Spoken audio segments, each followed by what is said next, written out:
نحمده ونصلي على رسوله الكريم اما بعد اعوذ باللہ من الشیطان الرجیم بسم اللہ الرحمن الرحیم۔ آج ہم صحیح بخاری کی حدیث نمبر 16 پڑھیں گے، جس میں آپ کو ترجمہ اور مختصر تشریح بیان کی جائے گی۔ یہ صحیح بخاری کی کتاب الایمان ہے۔ حدیث نمبر 16، بسم اللہ الرحمن الرحیم۔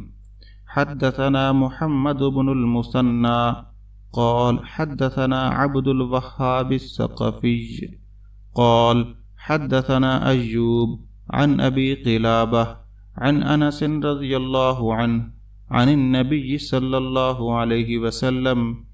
امام بخاری فرماتے ہیں کہ ہمیں محمد بن مثنى نے یہ حدیث بیان کی، ان کو عبد الوهاب الثقفی نے، ان کو ایوب نے، وہ ابو قلابہ سے روایت کرتے ہیں، وہ انس رضی اللہ تعالی عنہ سے نقل کرتے ہیں اور وہ نبی کریم صلی اللہ علیہ وسلم سے بیان کرتے ہیں۔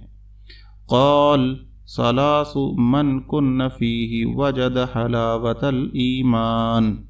آپ صلی اللہ علیہ وسلم نے فرمایا 3 خصلتیں ایسی ہیں کہ جس میں یہ پیدا ہو جائیں اس نے ایمان کی مٹھاس کو پا لیا۔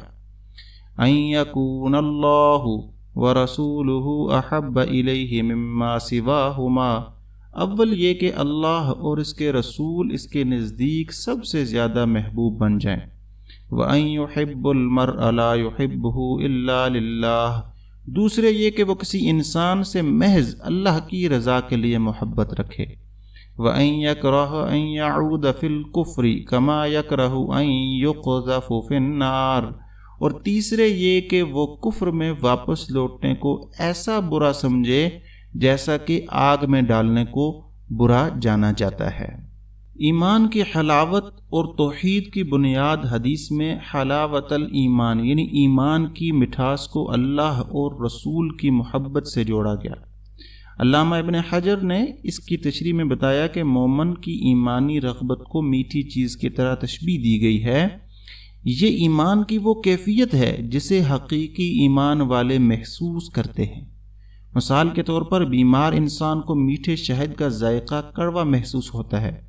اسی طرح جب انسان معاصی اور گناہوں میں مبتلا ہوتا ہے تو ایمان کی حلاوت اسے محسوس نہیں ہوتی، لیکن جب ایمان میں مضبوطی آتی ہے تو اس کی مٹھاس محسوس ہوتی ہے۔ ہاں، ایک اہم سوال یہ ہے کہ کیا ایمان میں کمی اور زیادتی ہوتی ہے؟ اس کا جواب امام بخاری نے دیا ہے کہ ایمان کا تعلق اعمال سے بھی ہے۔ جیسے جیسے انسان نیک اعمال کرتا ہے اس کا ایمان بڑھتا ہے، اور جب گناہ کرتا ہے تو ایمان میں کمی آتی ہے۔ یہاں علامہ ابن حجر کی تشریح بھی اہم ہے۔ ایمان کو شہد کی مٹھاس سے تشبیہ دی گئی، جس سے مراد یہ ہے کہ جس انسان کی روحانی صحت کمزور ہوتی ہے وہ ایمان کی لذت سے محروم رہتا ہے۔ ایمان کی حلاوت کے لیے پہلی شرط اللہ اور رسول کی محبت ہے۔ اللہ کی محبت کا مطلب ہے کہ توحید کو صحیح طور پر سمجھنا اور اسے قبول کرنا۔ اس کا تقاضا ہے کہ ہم عبادت صرف اللہ کے لیے کریں اور کسی بھی نبی، ولی یا فرشتے کو اللہ کے ساتھ شریک نہ کریں۔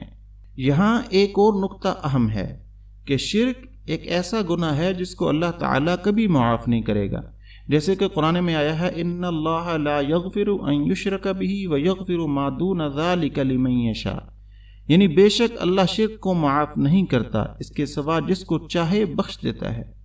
شرک کی مختلف صورتیں ہیں، جیسے کہ اللہ کے ساتھ کسی کو وسیلہ بنانا یا کسی ولی یا بزرگ سے مدد مانگنا، یہ سب شرک کی بڑی اقسام میں آتی ہیں جس کی اسلام میں سختی سے ممانعت کی گئی ہے۔ محبت رسول صلی اللہ علیہ وسلم کا تقاضا یہ ہے کہ ہم رسول کی تعلیمات پر عمل کریں۔ بغیر عمل کے محبت کا دعویٰ کھوکھلا ہے۔ حضرت نواب صدیق حسن خان فرماتے ہیں کہ جو لوگ رسول کی اطاعت چھوڑ کر اپنے اماموں یا فقہی آراء کو ترجیح دیتے ہیں وہ گمراہ ہیں۔ یہی نہیں، محبت رسول کا اصل مطلب آپ کے ہر حکم کو تسلیم کرنا ہے اور کسی دوسرے کے قول کو آپ کے قول سے زیادہ اہمیت نہ دینا ہے۔ ایک مومن کی خصوصیت یہ ہے کہ وہ اللہ کے لیے محبت کرتا ہے اور اللہ ہی کے لیے دشمنی کرتا ہے۔ نفسانی اغراض کو الگ رکھ کر صرف اللہ کی رضا کے لیے تعلقات قائم کرنے چاہیے۔ حضرت علی کا واقعہ اس کی بہترین مثال ہے۔ جب انہوں نے ایک دشمن کے تھوکنے پر اس کی جان بخش دی تاکہ ان کا عمل نفسانی نہ ہو۔ ایمان کی مٹھاس حاصل کرنے کے بعد ایک مومن کبھی بھی ایمان کو چھوڑنا نہیں چاہے گا، چاہے کتنی بھی مشکلات آئیں۔ اسلامی تاریخ اس بات کی گواہی دیتی ہے کہ بہت سے مسلمانوں نے مرتد ہونے کے بجائے اپنی جان دے دی۔ اس ویڈیو میں ہم نے ایمان کی حلاوت، اللہ اور رسول کی محبت، شرک کی حقیقت اور ایمان پر استقامت جیسے اہم نکات کو تفصیل سے بیان کیا۔